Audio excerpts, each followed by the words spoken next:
Video में हम चर्चा करेंगे कि केदारनाथ कैसे आए, कैसे रहें और क्या क्या दिक्कतें आपको होंगी और इन दिक्कतों से निपटने के लिए क्या क्या चीज़ें आपको करनी पड़ेगी। जय श्री केदार दोस्तों मैंने पिछली वीडियो में कहा था कि मैं केदारनाथ धाम को लेकर एक ऐसी वीडियो लाऊंगा जो आपके लिए बहुत मददगार सिद्ध होगी। सिर्फ आज के लिए नहीं बल्कि आने वाले कुछ सालों के लिए भी बहुत मददगार सिद्ध होगी। और इंटरनेट पर आजकल बहुत सारी वीडियोस पड़ी हैं जो आपके लिए मददगार सिद्ध होती होंगी और यात्रा करने से पहले आप ज़रूर वो वीडियो देखते होंगे। लेकिन मैं ये क्यों बोलूँगा कि ये ज़्यादा मददगार होगी, क्योंकि मैं केदारनाथ धाम में बहुत सालों से काम कर रहा हूँ और यहीं का लोकल हूँ। और इन सालों में मुझे बहुत प्रकार के लोग मिले हैं और देश के हर एक स्टेट से लोग आते हैं, मिलते हैं, बातें करते हैं और उनकी दिक्कतें जब सुनते हैं तो ये लगता है कि आपके साथ भी मैं वो ज़रूर करना चाहूँगा शेयर। तो इसीलिए मैं बोलता हूँ कि यह वीडियो आपके लिए काम की बात है। और विशेषकर इस वीडियो में हम चर्चा करेंगे कि केदारनाथ कैसे आए, कैसे रहें और क्या क्या दिक्कतें आपको होंगी और इन दिक्कतों से निपटने के लिए क्या क्या चीज़ें आपको करनी पड़ेगी। क्योंकि केदारनाथ यात्रा एक नॉर्मल यात्रा नहीं मानी जाती है, क्योंकि आए दिन जिस प्रकार की दिक्कतें इस धाम में होती हैं, इस इलाके में होती हैं, वो हर माँ बाप के लिए, हर उन लोगों के लिए जो यहाँ आते हैं उनके लिए एक टेंशन है भाई। तो वो हमेशा ये सोचते हैं यार हमें कोई ऐसी वीडियो मिल जाए जो हमें मददगार सिद्ध हो। तो मैं कोशिश करूँगा अपना सारा निचोड़ नचाड़ के आपके सामने रख दूँ कि मेरे पास जो भी चीज़ें हैं आपके सामने पर बोल दूँ। तो पंजीकरण से लेकर, गाड़ी से लेकर, बस से लेकर, मंदिरों से लेकर कि रास्ते में आपको कहाँ कहाँ विजिट करना चाहिए, कौन से इलाके में आपको जाना चाहिए, सोनप्रयाग होटल से लेकर, गौरीकुंड होटल से लेकर, केदारनाथ में होटल से लेकर, कैंप से लेकर, खाने पीने से लेकर हर एक चीज़ हम इसमें आज बातचीत करेंगे। तो अगर आप मुझे नहीं जानते तो बता दूं, मैं हूं अनुराग और मैं हूं केदारनाथ से। बहुत लोग मुझे जानते होंगे मेरी डेली व्लॉग से, और जो लोग नहीं जानते, जो लोग नहीं हैं वो सब्सक्राइब करिए, आपको भी जानने का मौका मिलेगा और यहाँ के डेली व्लॉग आपको मिलेंगे। तो शुरू से शुरू करते हैं भाई। सबसे पहले जो आपके मन में प्रश्न आता है घर में बैठे बैठे कि हम वहाँ जा रहे हैं तो पंजीकरण क्या ज़रूरी है? तो बिल्कुल ज़रूरी है। आप पंजीकरण आप ऑनलाइन करो, ऑफलाइन करो, फ़र्क नहीं पड़ता है। ऑनलाइन पंजीकरण के लिए ये लिंक है, आप इस लिंक के जरिए अपना ऑनलाइन पंजीकरण कर सकते हैं, बिल्कुल फ्री है। और इस पंजीकरण के लिए आपके पास आधार कार्ड चाहिए होता है। और अगर आप ऑनलाइन पंजीकरण नहीं कर पाते हैं तो आप ऑफलाइन भी पंजीकरण कर सकते हैं। तो अब ऑफलाइन होगा कैसे, ये भी दिक्कत है, क्योंकि जगह जगह पर भीड़ रहती है। तो देखिए भाई, बहुत सारे ऐसे स्थान है, आप गूगल पे सर्च मारेंगे तो आपको बहुत ऐसे स्थान मिलेंगे जहाँ पर पंजीकरण होता है। लेकिन अगर आप वहाँ पंजीकरण नहीं कर पाते हैं तो आपके पास आधार कार्ड तो होगा, तो वो लेकर आपको आना है मंदिर के बगल में जहाँ पर टोकन मिलता है, वहाँ पर आपका पंजीकरण हो जाएगा भाई। लेकिन ऑफलाइन पंजीकरण किन के लिए नहीं है? जो लोग हेलीकॉप्टर के माध्यम से यात्रा करना चाहते हैं वो ऑफलाइन पंजीकरण करेंगे तो उनको टिकट नहीं मिलेगा, क्योंकि टिकट का स्लॉट जल्दी बुक हो जाते हैं। तो जो हेलीकॉप्टर के माध्यम से यात्रा करना चाहते हैं उनको ऑनलाइन पंजीकरण ही करना चाहिए, क्योंकि पंजीकरण करने के बाद आपको एक आईडी मिलती है, जो आईडी आपकी मदद करती है आपको हेलीकॉप्टर बुक करने में। तो आपके लिए ऑनलाइन पंजीकरण बहुत जरूरी है ना। फिर ऑनलाइन पंजीकरण का हो गया, ऑफलाइन पंजीकरण का हो गया। अब सवाल ये है कि हम सबसे पहले आए कहाँ से? तो देखिए, आप देश के किसी भी कोने से हैं तो आपको सबसे पहले आना पड़ेगा ऋषिकेश या हरिद्वार, आपको आना पड़ेगा। तो ऋषिकेश या हरिद्वार आने के बाद आपको नॉर्मली बस, टैक्सी या फिर बोलेरो, मैक्स वगैरह मिल जाती है। आप अपने बजट के अनुसार गाड़ी बुक कर सकते हैं। अगर आपके पास बजट कम है और आप सोलो हैं, अकेले हैं, तो आप बस में आएंगे तो आपके लिए बहुत बढ़िया रहेगा। लेकिन अगर आप 10 लोग हैं, 12 लोग हैं, 8 लोग हैं या बड़ा ग्रुप है तो फिर आप अपनी टैक्सी बुक करिए, ताकि आप रास्ते में उन जगहों पर घूम सके जहाँ पर लोग अक्सर जाते हैं, पूजा पाठ करते हैं, फोटो वोटो खिंचवाते हैं, मजा लेते हैं, इस आनंद लेते हैं इस धरती का। और बहुत लोग सोलो रहते हैं और अच्छा बजट रहता है उनका, तो मैं ये बोलूँगा उनको कि यार आप बाइक करेंगे ना तो आपको अलग ही फील आएगा। चलो, बस का हो गया, टैक्सी का हो गया, बाइक का हो गया। अब सवाल ये आता है कि आखिर इनका प्राइस क्या है? तो बस का किराया है 500 रुपये, 600 रुपये। टैक्सी जो आप बुक करेंगे उसका है 1000 रुपये पर पर्सन या फिर 800 रुपये पर पर्सन। लेकिन आप 1000 लेकर चलना, क्योंकि आप जितना बजट रखेंगे आपके लिए उतना फायदेमंद की ये बात है। बाइक का रेंट अलग अलग जगह पर अलग अलग होता है। अब आप बस में बैठ गए, टैक्सी में बैठ गए, अब सवाल ये उठता है कि हमें सबसे पहले जाना कहाँ है? तो अगर आपके मन में विचार है कि मेरे को केदारनाथ ही जाना है, तो आप उसके बीच में पड़ने वाले विभिन्न स्थानों को विजिट कर सकते हैं, जिसमें से हरिद्वार ही सबसे प्रथम है। तो आप वहाँ रहकर एक दिन रहिएगा, वहाँ आनंद लीजिए उस चीज़ का। मैं ये बोलूँगा कि एक रात आपको हरिद्वार रुकना चाहिए और हरिद्वार में आपको फील करना चाहिए हरि के द्वार को, है ना। बहुत ही आनंद आता है, लेकिन एक धार्मिक आस्था से आइए और धार्मिक आस्था से ही जाइए, क्योंकि आजकल जो यात्री हैं वो धार्मिक आस्था से नहीं, सिर्फ एक यात्री की भांति आ रहे हैं, जो कि बिल्कुल आपको वो फील नहीं करवाएगी, वो महसूस नहीं करवाएगी जिस भाव से आप आना चाहते हैं। अब दूसरा ये है कि उसके बाद आप कहाँ जा सकते हैं। दूसरा है देवप्रयाग।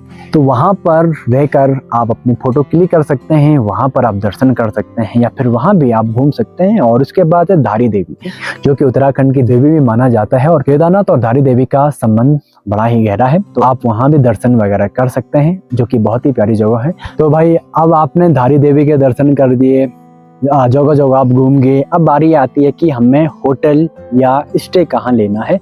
तो सोनप्रयाग में अगर आप स्टे लेते हैं, अगर आपके पास अपनी पर्सनल गाड़ी है, तो आपको दिक्कत हो सकती है पार्किंग की। तो आपको पार्किंग भी वहाँ पर मिल जाएगी और आप पार्क करके होटल ले सकते हैं। लेकिन अगर आप चाहते हैं कि यार सुबह सवेरे मेरे को ना ये मेरे को लंबी लाइन में नहीं लगना है, तो आप गौरीकुंड में आ सकते हैं और वहाँ पर होटल ले सकते हैं। और होटल कहाँ बेस्ट रहेंगे, गौरीकुंड या सोनप्रयाग में? तो होटल बेस्ट सोनप्रयाग में रहेंगे जहाँ तक मुझे लगता है। और अगर कोई मुझे पर्सनल पूछे कि आप कहाँ बोलेंगे, कहाँ रुके, तो मैं सोनप्रयाग ही बोलूँगा, क्योंकि सोनप्रयाग मुझे पर्सनली बहुत ही अच्छा लगता है। और तुलना में गौरीकुंड की तुलना में मेरे को वो अच्छा सेफ स्थान लगता है, और ज़्यादा महंगा भी नहीं है और बहुत ही प्यारा भी है। और वहाँ पर कुछ भी दिक्कतें ज़्यादा नहीं होंगी तुलना में गौरीकुंड की तुलना में, है ना। तो आप गौरीकुंड में भी स्टे ले सकते हैं और सोनप्रयाग में भी आप स्टे ले सकते हैं। अब बहुत लोग बोलेंगे कि भाई सोनप्रयाग तो हम पहुंच गए, सोनप्रयाग से आगे तो हमारी गाड़ी जाएगी नहीं, तो वहां से आगे जाने का क्या साधन है?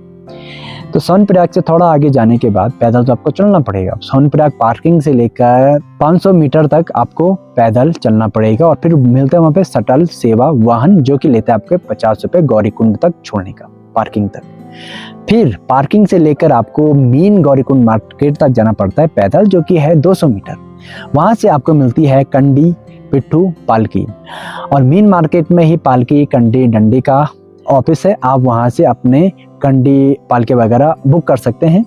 और प्राइस रहेगा भाई, कंडी का प्राइस 7,000 से 8,000 के बीच रहता है, लेकिन अगर आपका वेट ज़्यादा है तो आपका प्राइस भी ज़्यादा हो सकता है।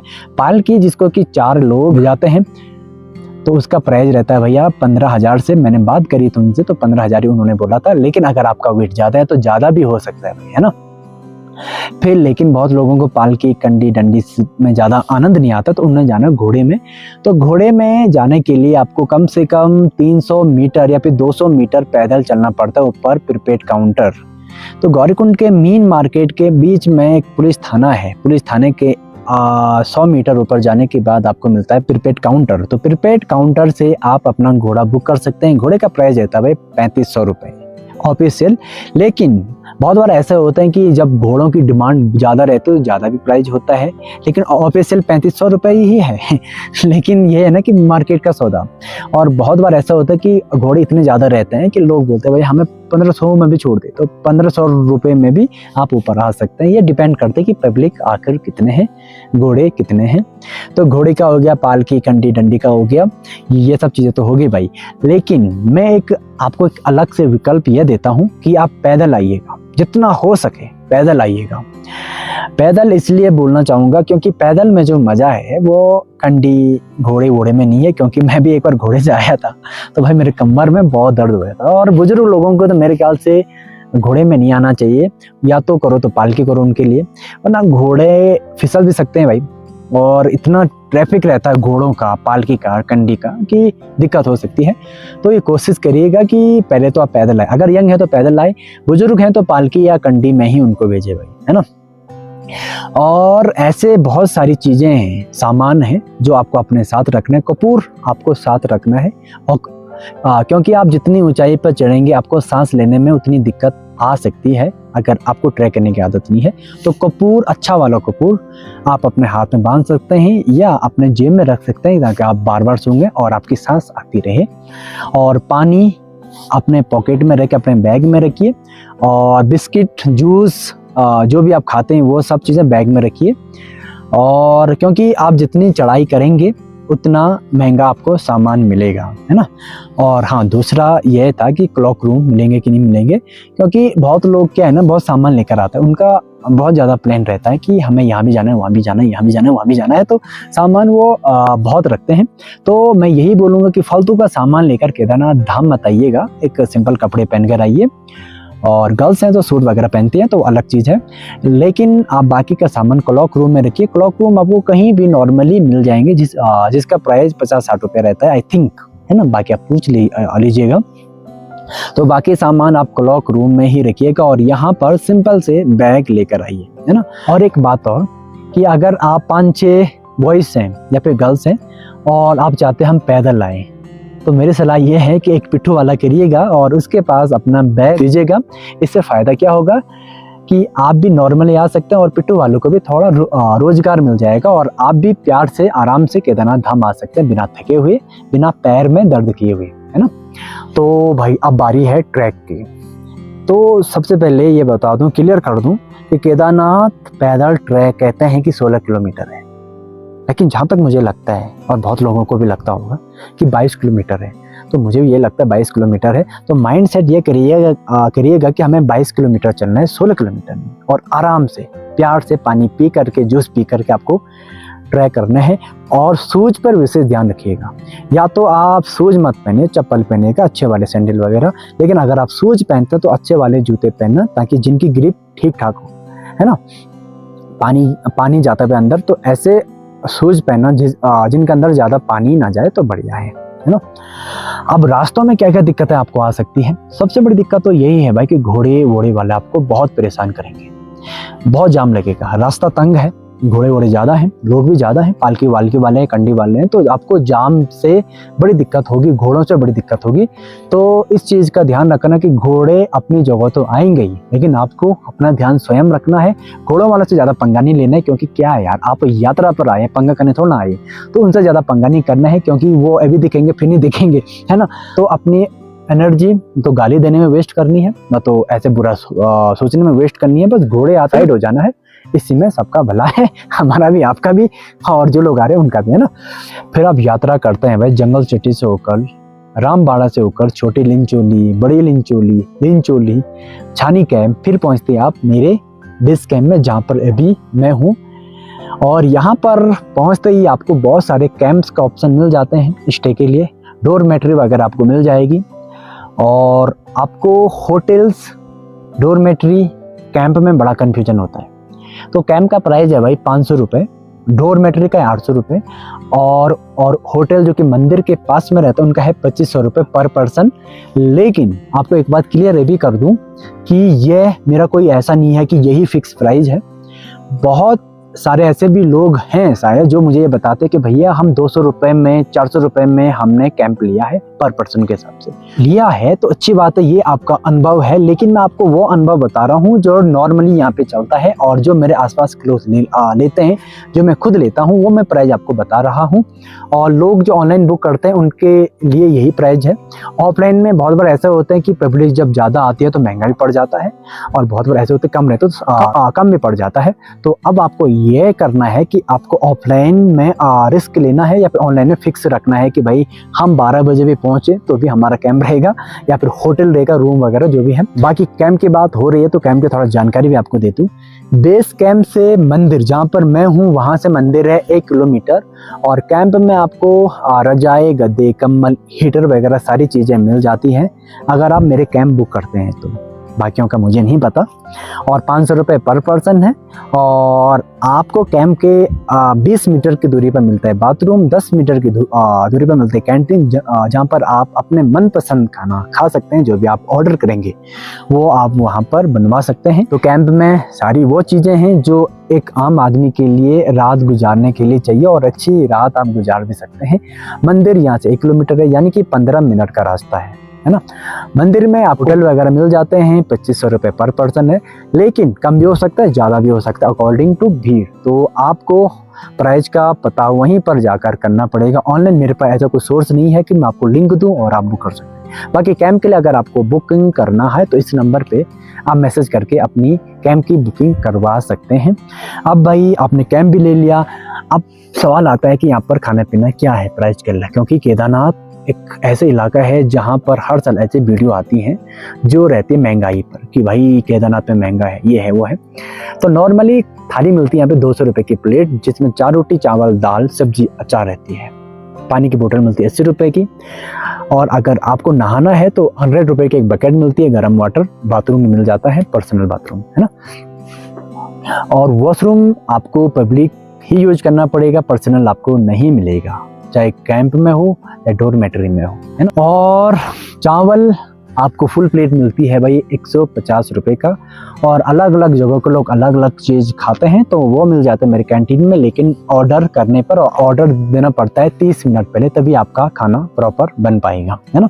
तो कैंप ले लिया, खाना वाना खा लिया, अब सुबह उठे और सवाल रहे कि हमें दर्शन करने कितने बजे जाना सही रहेगा, क्योंकि पब्लिक कितनी है कि हमारा दर्शन सही वक्त पे होना चाहिए।